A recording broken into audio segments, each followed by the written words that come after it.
आज मैं मुंशी प्रेमचंद की एक और कहानी लेकर आई हूँ जिसका शीर्षक है तेतर। ये कहानी अगर आपको अच्छी लगे तो चैनल को सब्सक्राइब और वीडियो को लाइक करें दोस्तों।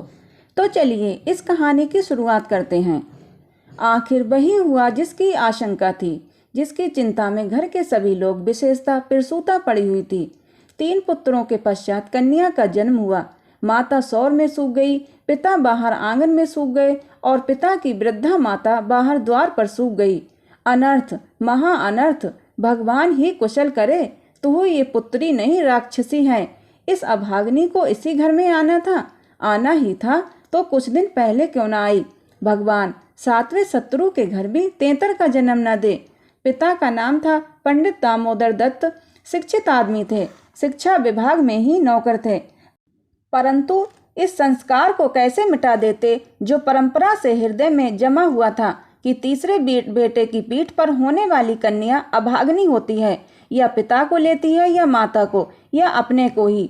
उनकी वृद्धा माता लगी कन्या को पानी पी पी कर कोसने। कलमुही है कलमुही, ना जाने क्या करने आई है। यहाँ किसी बांझ के घर जाती तो उसके दिन फिर जाते।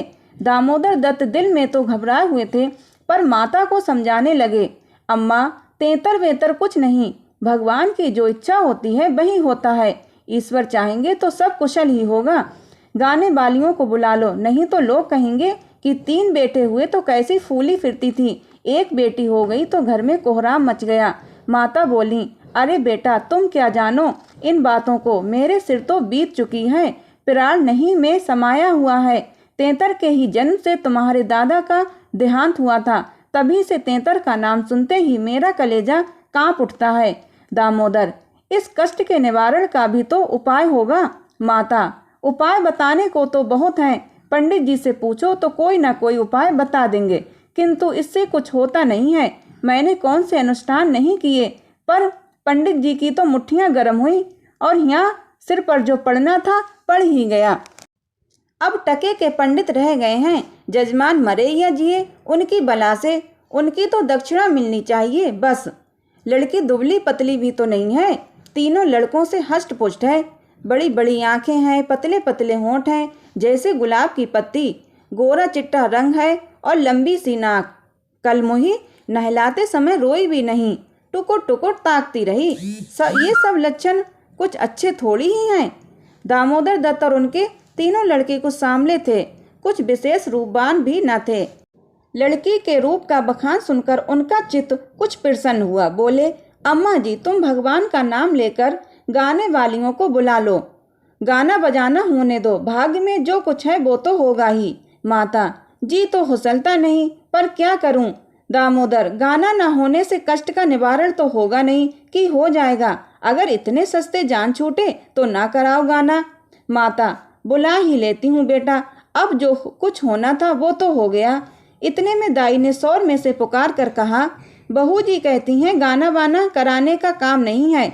माता कहती हैं, उनसे कहो चुप बैठी रहें, बाहर निकलकर मनमानी करेंगी। 12 ही दिन हैं, बहुत दिन नहीं है। बहुत इतराती फिरती थी, ये ना करूँगी वो ना करूँगी। देवी क्या है, मर्दों की बातें सुनकर वही रट लगाने लगती थी, तो अब चुपके से बैठती क्यों नहीं। मैं तो तेतर को अशुभ नहीं मानती, और जब सब बातों में मेमों की बराबरी करती है तो इस बात में भी करे। ये कहकर माताजी ने नायन को भेजा कि जाकर गाने वालियों को बुला ला और पड़ोस में भी कहती जाना। सवेरा होते ही बड़ा लड़का सोकर उठा और आंखें मलता हुआ जाकर दादी से पूछने लगा, बड़ी अम्मा कल अम्मा को क्या हुआ। माता, लड़की तो हुई है। बालक खुशी से उछल कर बोला, ओहो, पैजनिया पहन पहन कर छुन छुन चलेगी, जरा मुझे दिखा दो ना दादी जी। माता, अरे क्या सौर में जाएगा, पागल हो गया है। लड़के की उत्सुकता न मानी, सौर के द्वार पर जाकर खड़ा हो गया और बोला, अम्मा जरा बच्ची को मुझे दिखा दो ना। दाई ने कहा, बच्ची सो रही है बालक, जरा सातों दिखा दो। गोद में लेकर दाई ने कन्या को उसे दिखा दिया। बालक दौड़ता हुआ वहां से अपने छोटे भाइयों के पास पहुंचा और उन्हें जगह जगह कर खुशखबरी सुनाई। एक बोला, नन्ही सी होगी एकदम, बड़ा बिल्कुल नन्ही सी, जैसे बड़ी गुड़िया, ऐसी गोरी है कि क्या किसी साहब की लड़की होगी। ये लड़की मैं लूँगा। सबसे छोटा बोला, हमको भी दिखा दो। तीनों मिलकर लड़की को देखने आए और वहाँ बड़ा उछलते कूदते हुए वापस आए। देखा कैसी है? मजला आंखें बंद किए पड़ी है। छोटा, इसे हमें दे देना। बड़ा, खूब द्वार पर बारात आएगी, हाथी घोड़े बाजे आतिशबाजी।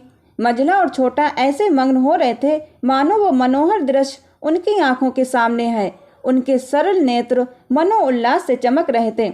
मजला बोला, फुलवारियां भी होंगी? छोटा, हम भी फूल लेंगे। छुट्टी भी हुई, बारही हुई, गाना बजाना, लेना देना, खाना खिलाना सब कुछ हुआ, पर रस्म पूरी करने के लिए दिल से नहीं। लड़की दिन दिन अस्वस्थ और दुर्बल होती जाती थी। माँ उसे दोनों वक्त अफीम खिला देती और बालिका दिनों रात नशे में बेहोश पड़ी रहती। जरा भी नशा उतरता तो भूख से विकल होकर रोने लगती। माँ कुछ ऊपरी दूध पिलाकर अफीम खिला देती।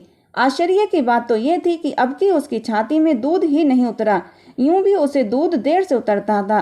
पर लड़के की बेर उसे नाना प्रकार की दुग्धवर्धक औषधियां खिलाई जाती थीं। बार बार शिशु को छाती से लगाया जाता कि दूध उतर ही आता था।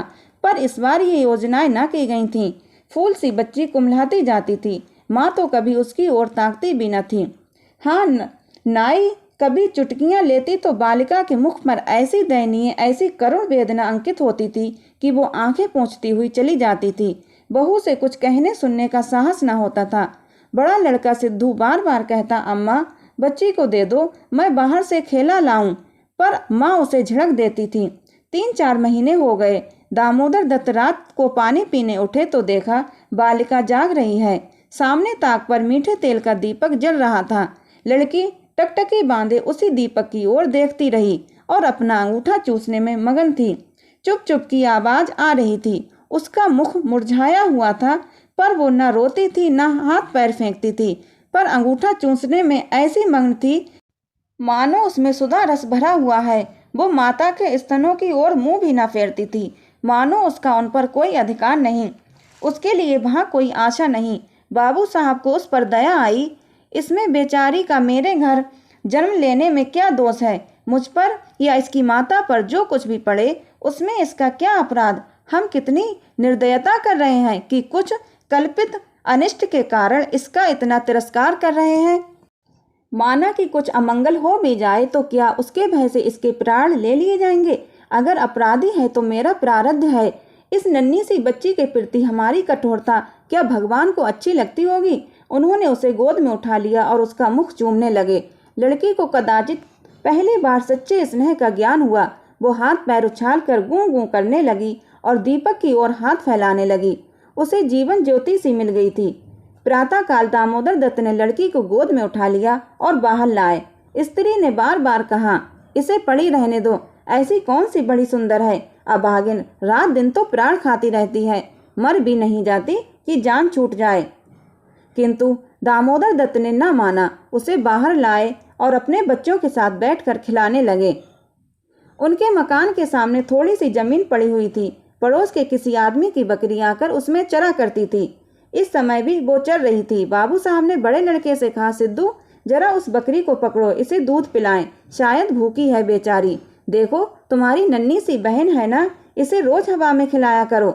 सिद्धू को दिल लगी हाथ आई। उसका छोटा भाई भी दौड़ा। दोनों ने घेर कर बकरी को पकड़ा और उसका कान पकड़े हुए सामने ले आए। पिता ने बकरी का थन शिशु के मुख से लगा दिया। लड़की चुबलाने लगी और एक क्षण में दूध की धार लड़की के मुंह में जाने लगी, मानो टिमटिमाते दीपक में तेल पड़ गया हो। लड़की का मुंह खिल उठा। आज पहली बार उसकी क्षुधा तृप्त हुई थी। वो पिता की गोद में हुमक हुमक कर खेलने लगी। लड़कों ने भी उसे खूब नचाया कुदाया। उस दिन से सिद्धू को मनोरंजन का एक नया विषय मिल गया।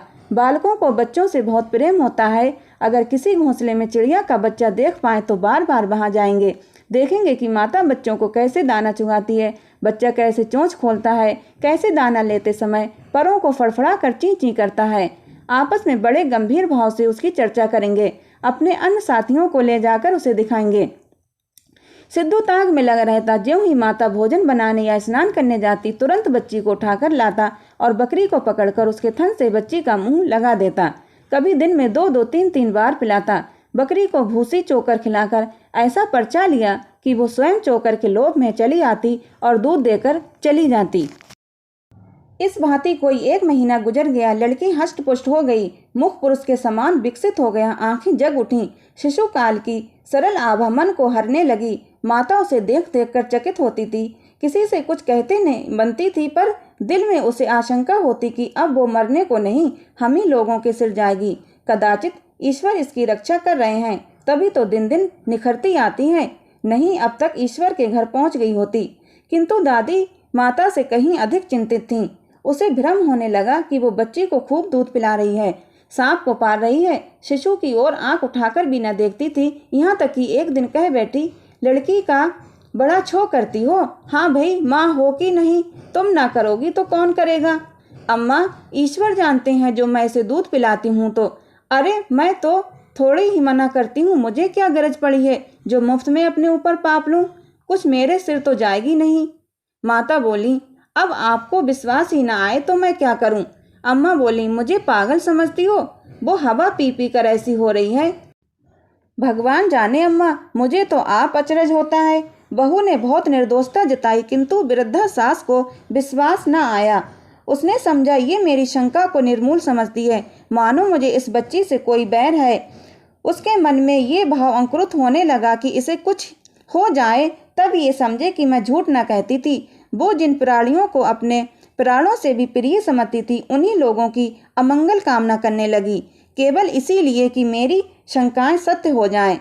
वो ये तो नहीं चाहती थी कि कोई मर जाए, पर इतना अवश्य चाहती थी कि किसी बहाने से मैं चेता दूं कि देखा, मेरा कहा न माना, ये उसी का फल है। उधर सास की ओर जो ये द्वेष भाव प्रकट होता था, बहू का कन्या के प्रति स्नेह बढ़ता जाता था। ईश्वर से मनाती रहती कि किसी भांति ये 1 साल कुशल से बीत जाए तो इनसे पूछती हूँ। कुछ लड़की का भोला भाला चेहरा, कुछ अपने पति का प्रेम वात्सल्य देखकर भी उसे प्रोत्साहन मिलता था।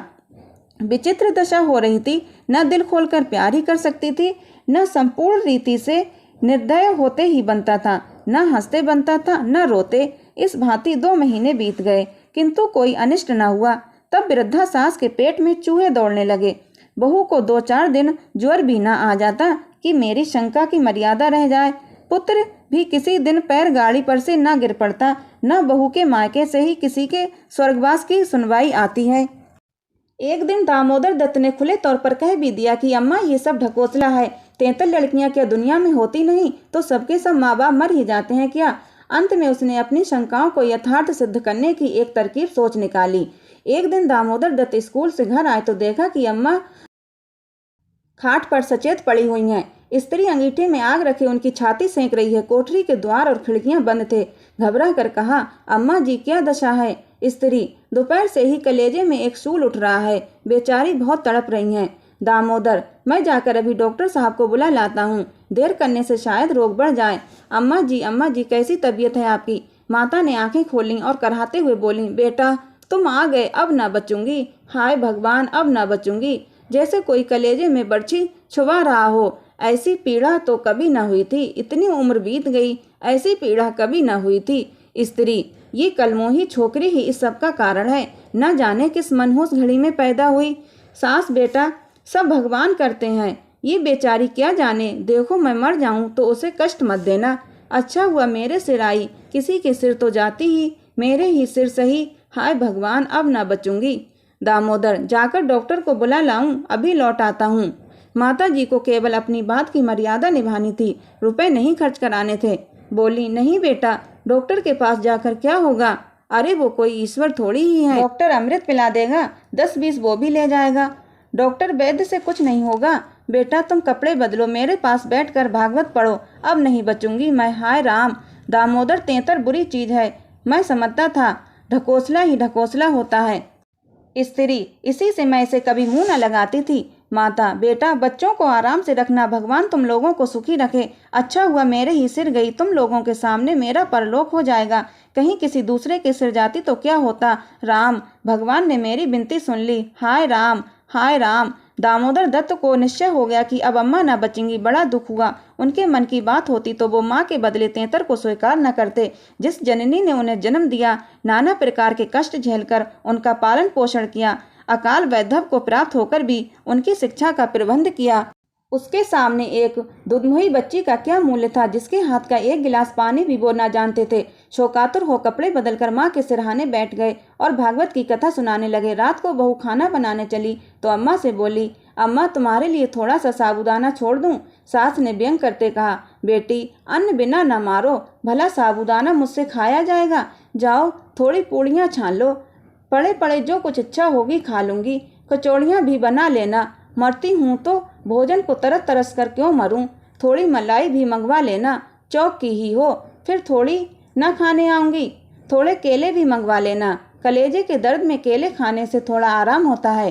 भोजन के समय पीड़ा शांत हो गई, लेकिन आधे घंटे के बाद फिर जोर से होने लगी। आधी रात के समय जाकर कहीं उनकी आंख लगी। 1 सप्ताह तक उनकी यही दशा रही। दिन भर पड़ी कराहा करती, बस भोजन के समय वेदना कम हो जाती। दामोदर दत्त सिरहाने बैठे पंखा झलते और मातृ वियोग के आगत शोक से रोते। घर की महरी ने मोहल्ले भर में ये खबर फैला दी। पड़ोसने देखने आई तो सारा इल्जाम बालिका के सिर गया। एक ने कहा, ये तो कहो बड़ी मुश्किल हुई बुढ़िया के सिर गई, नहीं तो तेतर माँ बाप में से किसी एक को लेकर तब शांत होती है। देव न करे कि किसी के घर तेतर का जन्म हो। दूसरी बोली, मेरे तो तेतर का नाम सुनते ही रोए खड़े हो जाते हैं। भगवान बांझ रखे पर तेतर न दे। 1 सप्ताह के बाद वृद्धा का कष्ट निवारण हुआ। मरने में कोई कसर न थी। वो तो कहो पुरखाओं का पुण्य प्रताप था। ब्राह्मणों को गोदान दिया गया, दुर्गा पाठ हुआ, तब कहीं जाके संकट कटा।